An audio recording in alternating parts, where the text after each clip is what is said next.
ایک شخص کو حضور نے دیکھا، اس نے میلے کچیلے کپڑے پہنے تو حضور نے ٹھنڈی آہ بھری، فرمایا کاش یہ دھو کے کپڑے پہنتا۔ ایک شخص کو دیکھا بال بکھرے ہیں، کنگھی نہیں کی تو حضور فرمانے لگے کاش یہ کنگھی کر لیتا۔ نفاست پسند آدمی پہ نا بوجھ بنتا ہے۔ جو آدمی، آپ کو پتہ ہے کہ امام شافعی تو فرماتے ہیں جمعے والے دن غسل کرنا واجب ہے، ماتے غسل نہ کرے تو جمعہ ہی نہیں ہوگا۔ اگرچہ ہمارے امام صاحب کے نزدیک سنت ہے۔ یہ سنت کب بنا؟ ایک دن نہ بہت سارے لوگ اپنے اپنے کام سے اٹھے مسجد میں آ گئے، مسجد نبوی میں۔ کوئی کسان تھا تو کھیت سے اٹھ کے آ گیا، کوئی مزدور تھا تو مزدوری سے اٹھ کے آ گیا۔ تو مسجد میں جب بہت سارے لوگ جمع ہوئے نا تو بعض لوگوں کو دقت محسوس ہوئی، تو رسول کریم علیہ السلام نے فرمایا کتنا ہی اچھا ہو کہ تم جمعے والے دن نہا کے آیا کرو۔ بس وہ صحابہ کا مزاج ہمارے والا نہیں تھا کہ تفصیل بتائیں، حکمت بتائیں، ملے گا کیا، ثواب کتنا، نہ نہائیں تو گناہ، یہ کوئی نہیں۔ حضور نے کہا کہ نہا کے آؤ تو کتنا ہی اچھا ہے۔ پھر کسی صحابی نے کبھی بھی بغیر غسل کیے جمعہ ادا ہی نہیں کیا۔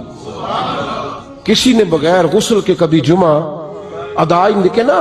اسلام بڑا خوبصورت دین ہے۔ حضور نے فرمایا جو کچا پیاز کھائے وہ مسجد نہ آئے، پہلے مسواک کرے، دانت صاف کرے، پھر آئے۔ نبی پاک صلی اللہ علیہ وسلم نے فرمایا جو کچی مولی کھائے مسجد نہ آئے۔ مولی کھانا جائز ہے، پیاز کھانا جائز ہے، لیکن منہ سے بدبو آتی ہے۔ نبی پاک علیہ السلام کا ظاہری حسن کیا بات ہے۔ میلاد مبارکہ میں نبی پاک علیہ السلام کی جو چیز بڑی کھل کے واضح ہوتی ہے وہ رسول اللہ کا حسن و جمال ہے۔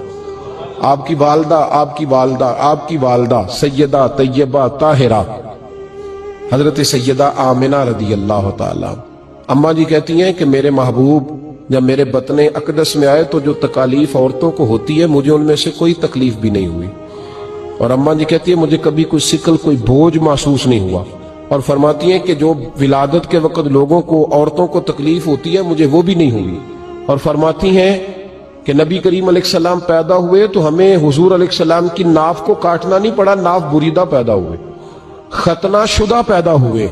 آپ کو پتہ ہے عورتیں غسل دیتی ہیں بچے کو پیدا ہونے کے بعد، لیکن میرے محبوب نے سجدہ ہی کر لیا پیدا ہوتے ہی، امتی امتی کہتے ہوئے پیدا ہوئے۔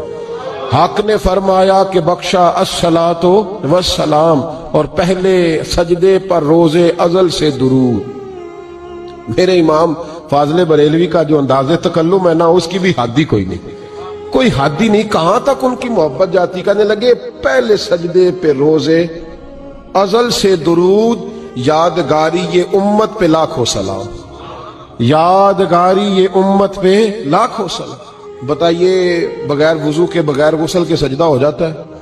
تو حضور نے سجدہ کر کے بتایا کہ اللہ نے مجھے پاک صاف پیدا کیا ہے۔ نبی پاک صلی اللہ علیہ وسلم کی والدہ نے جب یہ باتیں ارشاد فرمائیں تو لوگوں نے پوچھا ان سے کہ اماں جی پھر آپ ایک جملے میں بتائیں کہ ماجرا سارا کیا تھا، آخر ایک ولادت تو ہوئی نا، آپ کے وجود اطہر سے ایک بچہ تو نکلا، تو یہ کیا تھا؟ تو سیدہ آمنہ فرمانے لگی خارج منی نور، بس میرے وجود سے ایک نور نکلا ہے، بس میرے وجود سے ایک، اور روشنی آتی جاتی ہے تو کسی کو تکلیف نہیں دیتی، ایک نور نکلا۔ میرے رسول کریم علیہ السلام کو ظاہری حسن بھی کمال دیا، اور پھر حضور کی نفاست پسندی، صفائی پسندی۔ نبی پاک جب بات کرتے تھے نا تو حضور کے دانتوں سے نور نکلتا، اس کے باوجود حضور ہر وضو کے لیے مسواک کرتے۔ میں نے ہر نماز کے لیے نہیں کہا، میں اپنے لفظوں کا ذمہ دار ہوں۔ کس کے لیے بولے آپ حضرات؟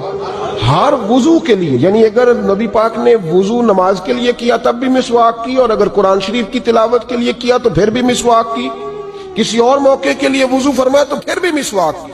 اور سیدہ عائشہ فرماتی ہے جب بھی حضور گھر سے نکلنے لگتے پہلے مسواک فرماتے۔ حالانکہ رسول پاک کے